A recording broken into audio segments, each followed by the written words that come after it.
You think that looks comfortable? Looks all right. Ergonomic, is that the word? Looks a bit ergonomic. Okay, let's see. Do we prefer the ergonomic desk chair or the deck chair? Put your hands up if you prefer the desk chair. Put your hands up if you prefer the deck chair. Interesting. Remember, we're going for comfort, and I think I'd feel more like a holiday. Here's the next one, a bus stop. Bus stop or desk chair? Which was better? Desk chair? Yeah, I think so. What's the next one?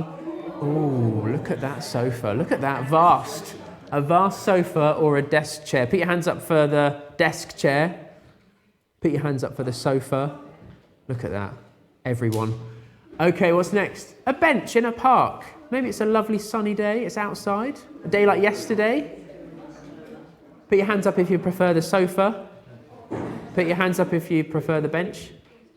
Just Theo and Pam. There we go. Some outdoorsy types. Right, beanbag chair. Who doesn't like a beanbag chair? I love beanbag chairs. Put your hands up if you would rather sit on a beanbag chair than a sofa. What about sofa instead of a beanbag chair? Still the sofa. Okay, what's next?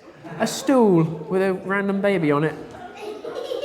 Put your hands up if you prefer to sit on a stool, maybe at a bar. Or a sofa. I thought the bar might win some people over. Right, finally, a nice armchair. Armchair or sofa? Put your hands up for armchair. Put your hands up for sofa. Oh, that's kind of split the room, that one. Is there any more? Oh, dentist chair. The height of comfort. Put your hands up if you'd rather sit on a dentist chair than an armchair.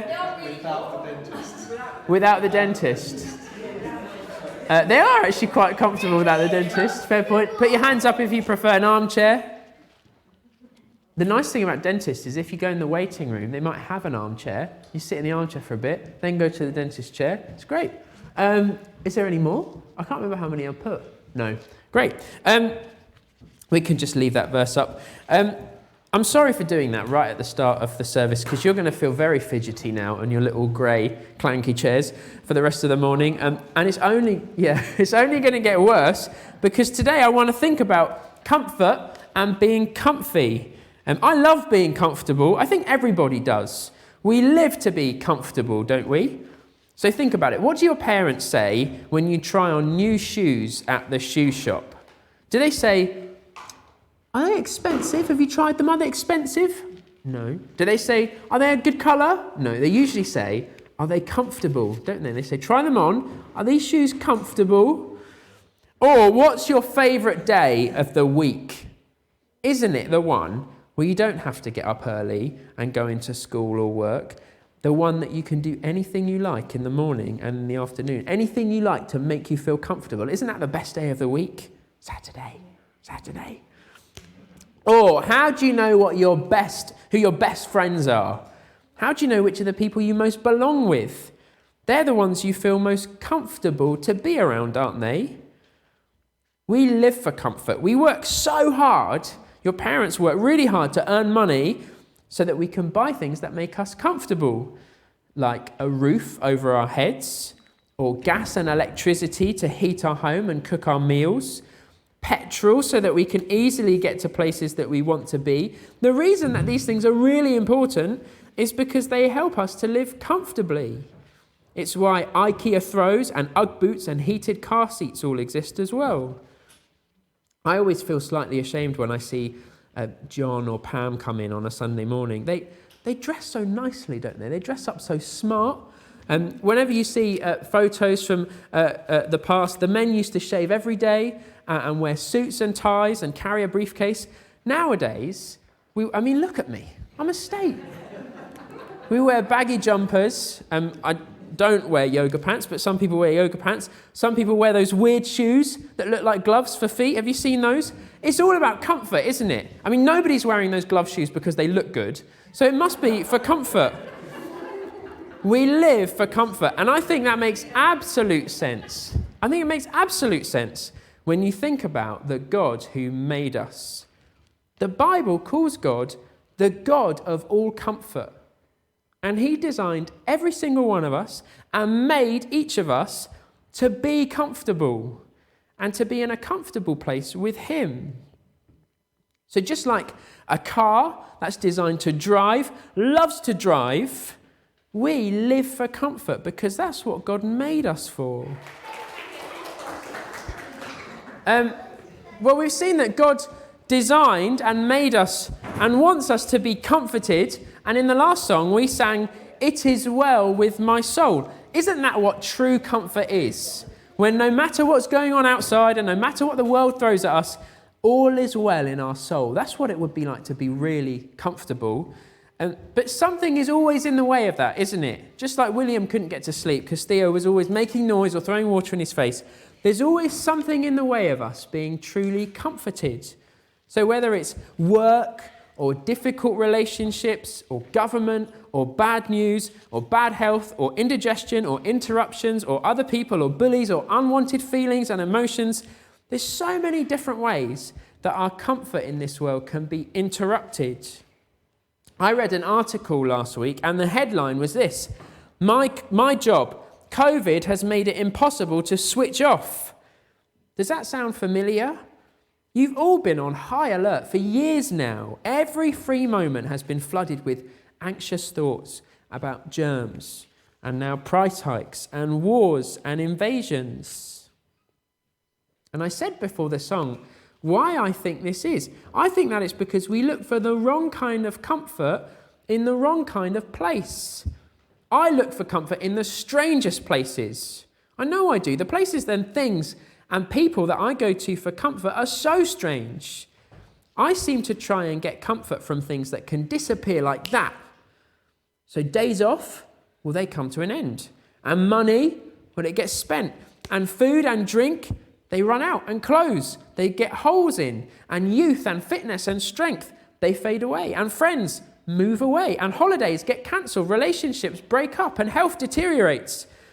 Do you know that even my home could disappear? People in Ukraine right now are realizing just how suddenly their home can vanish. And some of our congregation will even remember when it was like that in London during the Blitz in the war. All our things can disappear like that. And if those are where my comfort is, then my comfort will disappear with them. It's strange, isn't it? God lasts forever. He designed me and he made me to be comfortable forever with him. And yet every day I go and get my comfort from something like a chocolate bar. I might as well build my house on a sinkhole. Now that's what I think, but I didn't come up with that by myself. I got the idea from Isaiah, who wrote the verses that Edward read for us a moment ago. They're up on the screen still. I'll read it again. These double calamities have come upon you. Who can comfort you? Ruin and destruction, famine and sword. We could add all of those other things to that list, couldn't we? Who can console you? When trouble strikes, who can comfort you? If your answer to that question is, well, holidays, I can go away for a bit, or some more money, or food, or youth, or health, or a well-furnished home, or friends or family, then your answer to that question is, not really anybody can comfort me. Not in a lasting or a meaningful way, not in a deep down, it is well in my soul kind of way. So we'll be running on a wild kestrel chase, always chasing, but never quite catching real comfort. God actually says that wild kestrel chase, that chasing comfort and never getting it, is a kind of punishment. We were made to have comfort with him. Instead, we try and find comfort in things that don't last. And as a result, it is not, and it won't be well with our souls. But there is an answer, there is a lasting comfort that's available to everybody. There is a way to have your soul made well. And in a moment, after an activity and another couple of songs, we're going to see what that is. Now, while this next song... well, it is Mother's Day, and God has given everyone here a mum. Do this just one more time. Don't say it out loud, but in your heads, can you think of a reason why your mum is special? Have a think. Why is your mum special? 400 years ago, people in this country decided that mums were so special that there should be one day a year where you could have a day off work so that you could take your mum to church. That's how Mother's Day started. Now, I don't know what you thought of just then.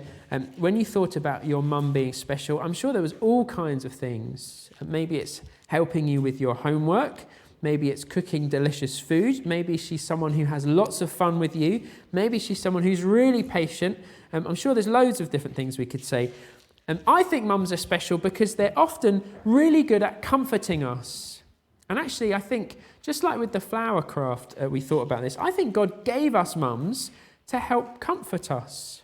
Because we were made to know comfort, weren't we? And mums help us to be comfortable. They keep us safe and fed and protected and cared for. But we've seen that often things get in the way of being truly comfortable. That's true with our mums as well. Did you know that some people, they don't want to go for their mum for comfort? Maybe their mum's not a very comforting person or hasn't been very comforting towards them. Some people can't go to their mum for comfort anymore. The rest of us know that our mums aren't perfect. They're not superheroes, so they can't comfort us as much as they do. They can't comfort us in an everlasting, it is well in my soul kind of way. Even with the special mums that we have here at Redbourne, our souls are still forever chasing comfort and need to be made well. Well, that's why God's promise that Jemima just read for us is such a wonderful couple of verses to remember on Mother's Day. Let me read it again. This is what the Lord says. I will extend peace to her like a river. He's saying her, I think, about Jerusalem, the town of Jerusalem, but that's where his people lived. I will extend peace to her like a river and the wealth of nations like a flooding stream. You will nurse and be carried on her arm and dandled on her knees. As a mother comforts her child, so will I comfort you. As a mother comforts her child, we have that picture, don't we? God says, that's how I will comfort you. Isn't that wonderful? Imagine being able to turn to the everlasting God who never changes and is all-powerful. Imagine being able to turn to him for comfort. Imagine knowing his care and his protection are around you like a mother's arms cradling your soul like a baby.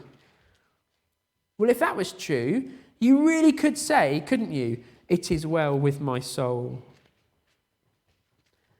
In a couple of weeks, we're going to be here for Good Friday, and we'll be remembering Jesus' death for us on the cross.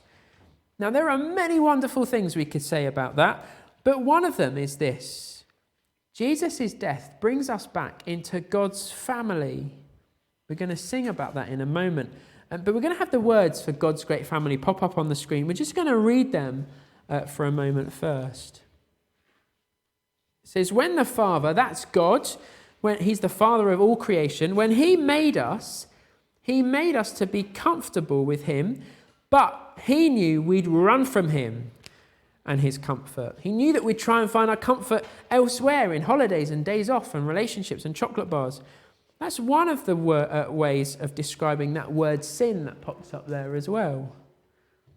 And that's why on the next screen, it says, no one is good, not even one. But look at that next bit.